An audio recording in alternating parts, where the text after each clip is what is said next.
ہو جاتا ہے اور لوگ اس کی وجہ سے بھی پریشانی، اپنے میڈیکل چیک اپ سب نارمل آتے ہیں، سب فٹ آتا ہے، اس کے باوجود رزلٹ وہ نہیں آتا ہے۔ اس کے ساتھ ساتھ اور ایک سحر ہے جو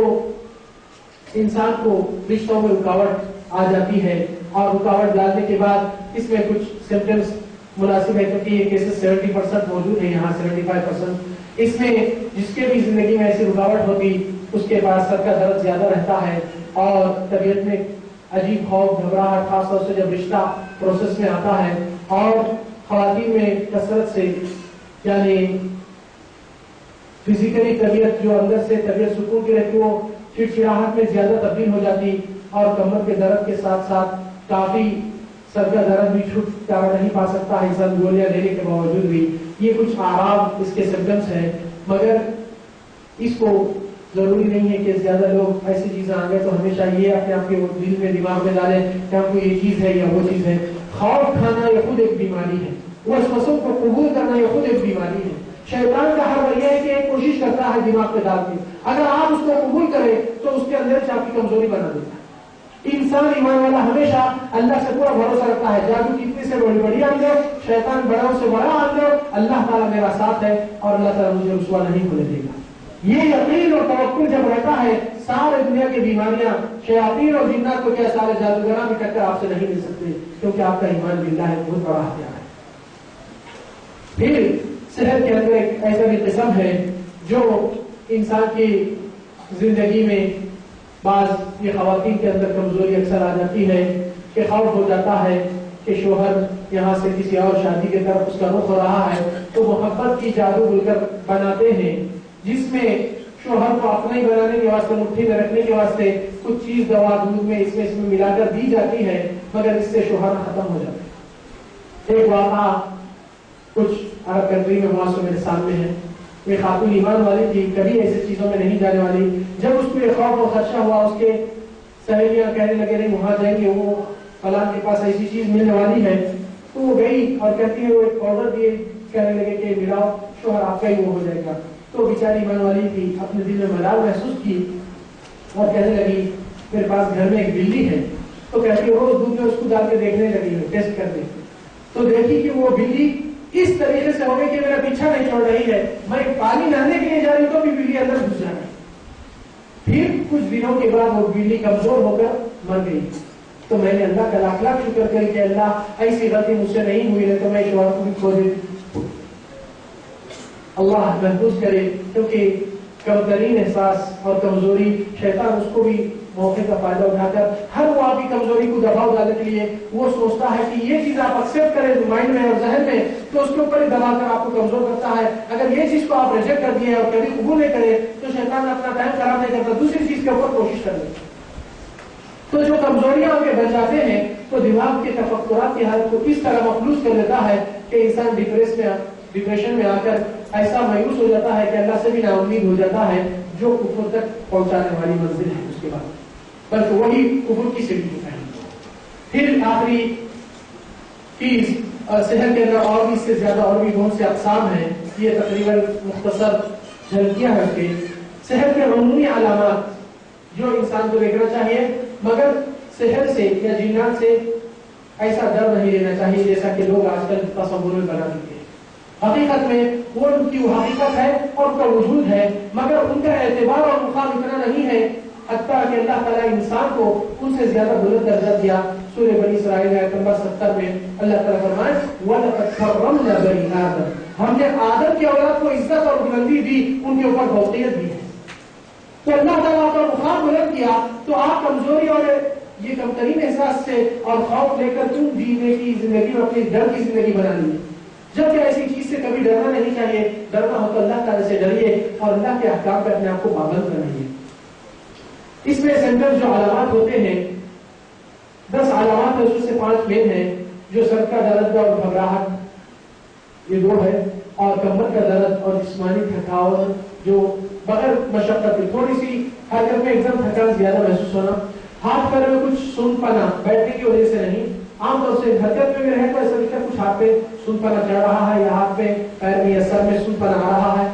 یہ پورے اگر ایک ساتھ ہو رہے ہیں تو اس کے سمپٹمس ہے۔ اگر ایک چیز ہو رہی تو اس کے اوپر کوئی ایسا ایکشن نہیں لے اور نہ تصور میں بنے. پھر اس کے ساتھ ساتھ طبیعت اور مزاج میں تبدیلی اور انسان اپنے نیچر سے قابو سے بے قابو جلدی ہو جانا اور اپنے غلطیاں اس طریقے سے آ جانا کہ آپ کو ایک سدھرا نہیں دوسری بگڑ جاتی ہے. تو اس طریقے سے الجھن کی زندگی، بحران کرنے کی زندگی، رات کی نیند کم ہو جانا اور اس میں گھبراہٹ محسوس کر کے کبھی نیند میں چمک کے اٹھ جانا، اور جانور اور سانپ بچھو ایسے قسم کے جانور سانپ خوابوں میں کثرت سے آنا اور خوابوں میں اختلاف کثرت سے ہونا. اور پھر انسان اپنے آپ کو جب قرآن سننے کے لیے آتا ہے ایک قسم کے خوف اور گھبراہٹ ہوتی ہے، کبھی خود بخود رونا بھی آ جاتا ہے اور رونے کو کنٹرول بھی نہیں کر سکتا ہے. یہ کچھ علامات ہیں جو عمومی طور سے، کیونکہ وقت کافی تنگ ہو گیا ہے اور بہت سے اور بھی تفصیلات اسی تعلق سے پیش کرنے کا تھا. اور ایک سحر ہے جو سحر وقت کہا جاتا ہے، جو شوہر اور بیوی کی شرعی حقوق جو اللہ تعالیٰ رکھا ہے، اور وہ چیز میں بھی کمزوری ایسی آ جاتی ہے، آدمی سمجھتا ہے کہ اس کی فٹنس ختم ہو گیا، اس کو کمزوری آ گئی، جس کی وجہ سے وہ اولاد کی ذریت کا معاملے میں کمی پیشی آ جاتی ہے اور بھاگنا جاتا ہے اپنی زوجہ سے. پھر ایک سحر ہے جس کو کہتے ہیں سحر تخیل، جو انسان کو کوئی چیز اپنی حقیقت میں نظر نہیں آتی، کوئی چیز نہیں ہے اس کو نظر آتی کہ کوئی چیز ہے، کوئی چیز پیچھے ہے، کوئی چیز آگے ہے. ایسے تصورات بن جاتے ہیں، کبھی کوئی پکارے جیسے آواز، کبھی کوئی کھٹا مارے جیسے آواز، جبکہ وہ دوسروں کو نہیں آتی مگر خاص طور سے یہ شخص کو آتی ہے. پھر اپنے کاموں میں کچھ رکاوٹیں تیزی سے آنا ایک کے بعد ایک، اور انسان ایسا محسوس کرتا ہے کہ کہاں سے کہاں ہو گیا کم وقت میں صحت میں. اور سب سے بڑی اہم علامت کہ انسان اللہ سے غافل، نمازوں سے سست، اللہ سے دور، اللہ کے کلام سے دور، یہ چیزوں سے دور کرنے کا شیطان پہلے آپ کا ہتھیار چھیننا چاہتا ہے، وہ ہے آپ کا اللہ سے لگاؤ اور اللہ سے آپ کا تعلق. یہ عموماً یہ صفات ہے اور یہ علامات ہیں. اللہ سبحانہ وتعالیٰ سے دعا ہے رب العالمین کہنے والوں کو، سننے والوں کو علم اور عمل کی توفیق عطا فرما اور یہ باطل سے اور یہ شر سے محفوظ کرے، اور اللہ تعالیٰ آپ کو اور ہمارے ایمان کی سلامتی محفوظ رکھے، اور آپ کے اور ہمارے دعائیں اور کوششیں جس چیز میں اللہ تعالیٰ شرعی اجازت دے چکے ہیں، رسول اللہ صلی اللہ علیہ وسلم اس کے نسخے بتائے ہیں علاج کے، اس میں ہی بھلائی اور کامیابی دے اور ہمارے اندر ایمان اور تقویٰ اور توکل مضبوط بنائے اور لوگ کو ان کو گمراہی سے اور یہ خرافات سے بچانے والے بنائے. واللہ اعلم وصلی اللہ وسلم علی نبینا محمد وعلی آلہ وصحبہ وسلم. آپ تمام لوگ سے گزارش کی جاتی ہے کہ 2 منٹ تشریف رکھیں، انشاءاللہ سوال جواب کا نشست ہوگی.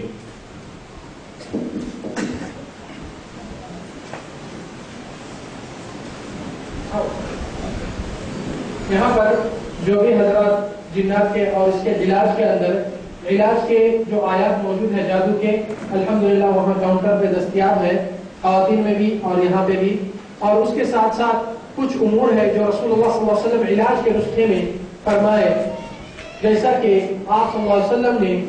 دعائوں کا بھی مسئلہ اور کچھ علاجی امور کے مسئلوں میں بھی ذکر کیے ہیں. مگر اہم نقطہ کہ سب سے پہلے توکل اور ایمان باللہ اور شرک سے محفوظ رہنا، یہ سب سے ضروری اور بنیادی چیز ہے. اور اس کے علاج کے تعلق سے آپ صلی اللہ علیہ وسلم کچھ نسخے اتنے آسان دیے ہیں جو کہ انسان کے روزمرہ کی زندگی میں استعمال کیے جاتے ہیں، اور وہ چیزوں کے بارے میں رسول اللہ صلی اللہ علیہ وسلم کی تعریف اور نسخے جس کو بھی حاصل کرنا ہے اس کی کچھ کتابیں بھی موجود ہیں شرعی طریقے سے، انشاءاللہ وہ CIA سے رابط کریں، انشاءاللہ وہاں پر بھی دستیاب ہوں گے. اور یہ درس کا کیسٹ اور CD جس کو بھی اویلیبل ہونا ہے تو وہاں پہ بھی الحمدللہ کاؤنٹر پہ دستیاب ہے. آپ لوگ سے گزارش کی جاتی ہے کہ 5 منٹ انتظار کر لیں.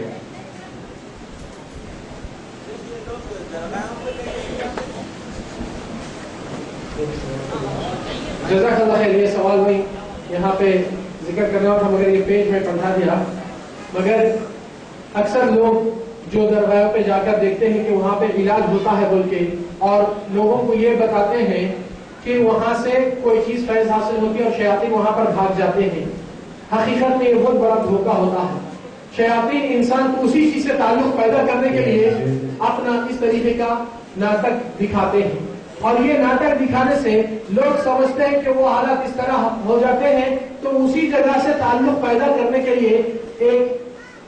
اس طریقے کا فریب بنا کر وہ لوگ اپنا معاملہ پیش کرتے ہیں. اکثر لوگ فلاں درگاہ پہ جا کر بند دو، فلاں جگہ پہ جا کر چھوڑ دو. کیا اللہ تعالیٰ موجود نہیں ہے کیا؟